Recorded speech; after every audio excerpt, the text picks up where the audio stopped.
Si Dios existe, ¿por qué deja que sufra? ¿Por qué permite esta enfermedad? ¿Por qué deja que exista el hambre en el mundo? Es una pregunta muy recurrente y lógica. Si somos sus hijos y Jesucristo vino a decirnos que nos ama, ¿por qué sufren tantas personas en el mundo? Sin duda, es un gran misterio con muy difícil respuesta. Y dependiendo de en qué momento estés de tu vida y tus circunstancias, te servirá un poco la respuesta. O no la comprenderás en absoluto. Llega un punto en la vida en que toda persona creyente se hace esta pregunta. El mal existe, es una realidad y lo vemos constantemente, en las noticias, en la historia de la humanidad o incluso en nuestra propia vida. Es parte de nuestro mundo y obviamente no es agradable para nadie. Hay personas que sufren, y mucho. Y también es cierto que otras sufren menos, pero estamos de acuerdo en que todos percibimos el mal y nos toca lidiar con él de una manera o de otra.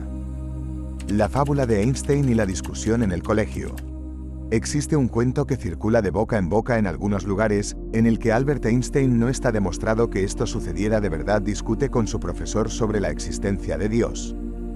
Y el profesor le hace esta misma pregunta.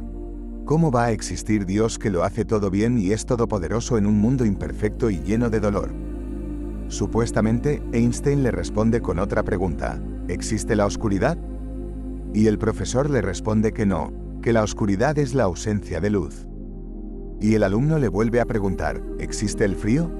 Y de nuevo el maestro le responde que no, que el frío es en realidad la ausencia de calor. En ese momento el joven Albert le asegura a su profesor que el mal no existe. Es la ausencia de Dios. No sabemos si fue Einstein el que mantuvo esta conversación, ni siquiera si ese diálogo existió de verdad, pero nos deja una interesante reflexión. No sin antes puntualizar que Albert Einstein, una de las mentes más brillantes de la historia de la humanidad, creía en Dios. El Catecismo de la Iglesia Católica habla sobre el mal de esta forma.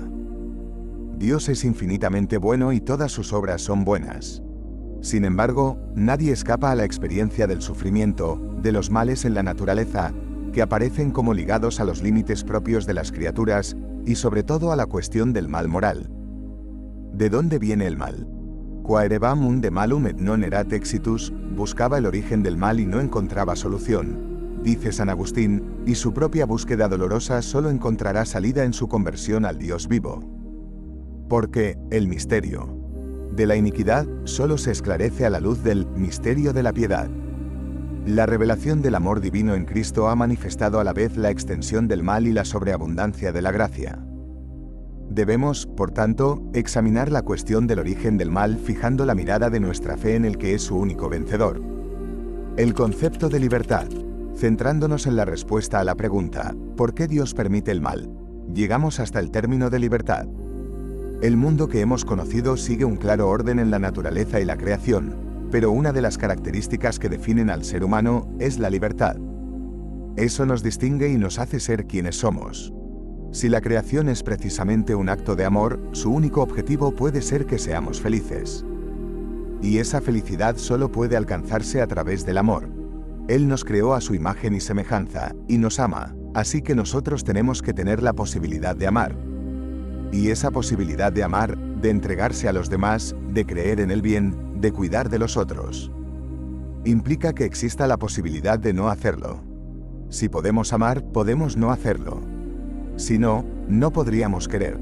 El amor implica por tanto libertad, y eso implica la posibilidad de no hacerlo. Dios no ha creado un mundo en el que somos marionetas. Somos libres para elegir el bien y el mal. Dios creó al hombre a su imagen y lo estableció en su amistad. Criatura espiritual, el hombre no puede vivir esta amistad más que en la forma de libre sumisión a Dios. Esto es lo que expresa la prohibición hecha al hombre de comer del árbol del conocimiento del bien y del mal, porque el día que comieres de él, morirás sin remedio. El árbol del conocimiento del bien y del mal evoca simbólicamente el límite infranqueable que el hombre en cuanto criatura debe reconocer libremente y respetar con confianza. El hombre depende del Creador, está sometido a las leyes de la creación y a las normas morales que regulan el uso de la libertad. El sentido del sufrimiento. Esto está muy bien, podría hasta tener sentido, pero ¿y los huracanes? ¿Los desastres naturales? ¿El cáncer? ¿Las enfermedades? En este momento entraríamos también en una pregunta que pondría en jaque el sentido de la vida. ¿Por esta vida se acaba? ¿Por qué morimos? Eso sería entrar en otra pregunta, todavía más complicada probablemente. Pero lo que está claro es que vivimos en un mundo libre, en el que no podemos controlar lo que nos sucede y eso nos hace libres a nosotros. Y para dar luz sobre esta pregunta sin respuesta, la Iglesia Católica nos habla sobre el valor del sufrimiento. Todos tenemos la experiencia de haber sufrido, y también que en ocasiones esos reveses de la vida nos han ayudado a crecer, a aprender y a ser mejores. Muchas veces las victorias y las cosas que nos salen bien, no son tan rentables como lo malo. El Catecismo dice así: la enfermedad y el sufrimiento se han contado siempre entre los problemas más graves que aquejan la vida humana. En la enfermedad, el hombre experimenta su impotencia, sus límites y su finitud. Toda enfermedad puede hacernos entrever la muerte. La enfermedad puede conducir a la angustia, al repliegue sobre sí mismo, a veces incluso a la desesperación y a la rebelión contra Dios.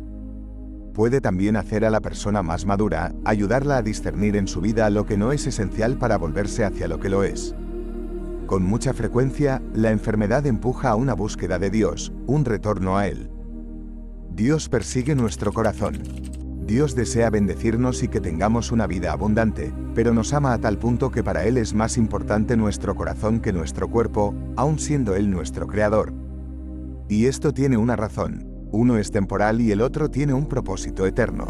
En varias ocasiones en la Biblia leemos cómo Jesús, al sanar enfermedades, expresó que su reino no se trata de una sanidad física o temporal, sino del perdón de nuestros pecados. Así lo leemos en Mateo 9 en 1-8, cuando Jesús sana a un paralítico, quien seguramente se levantó animado no solo por poder caminar, sino por la esperanza de haber sido perdonado. Incluso Lázaro, a quien Jesús resucitó, volvió a morir. Es por eso que enfrentar un diagnóstico de una enfermedad, sin la esperanza de haber recibido la mayor misericordia en Cristo al aceptarlo como Salvador, hace toda la diferencia de en dónde va a estar nuestra esperanza al caminar cada día que Dios diseña para nosotros. Porque en medio de esa debilidad física, Dios dará un diagnóstico de corazón, que revelará nuestra necesidad de Él. Y esa es una ganancia eterna, que supera el ser sanos en esta tierra y nos sostiene con esperanza aún en los días más difíciles, porque podemos confiar que todo está obrando para el bien de hacernos más como Jesús.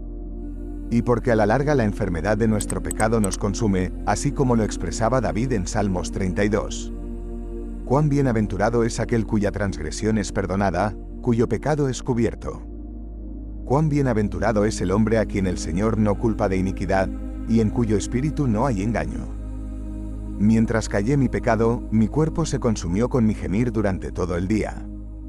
Porque día y noche tu mano pesaba sobre mí, mi vitalidad se desvanecía con el calor del verano.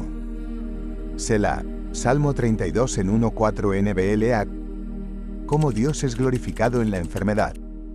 Cuando el paralítico salió caminando, la multitud glorificó a Dios por el milagro que Jesús hizo. Mateo 9 en 7-8. En cada enfermedad que experimentemos solo podemos glorificar a Dios al rendirnos a su voluntad y aceptar nuestra debilidad, al reconocer que solo Él puede ser fuerte en nosotros y que en su palabra nos sostiene para recordar la verdad de quién es Él.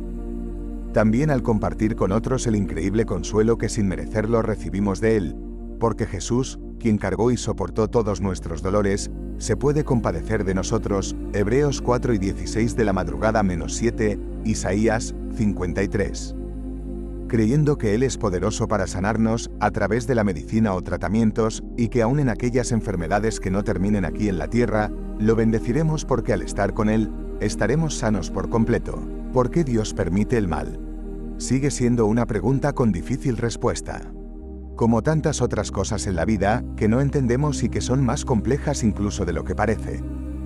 Comparte tus comentarios, opiniones y reflexiones para enriquecer esta conversación entre la fe, las adversidades y el significado en la vida.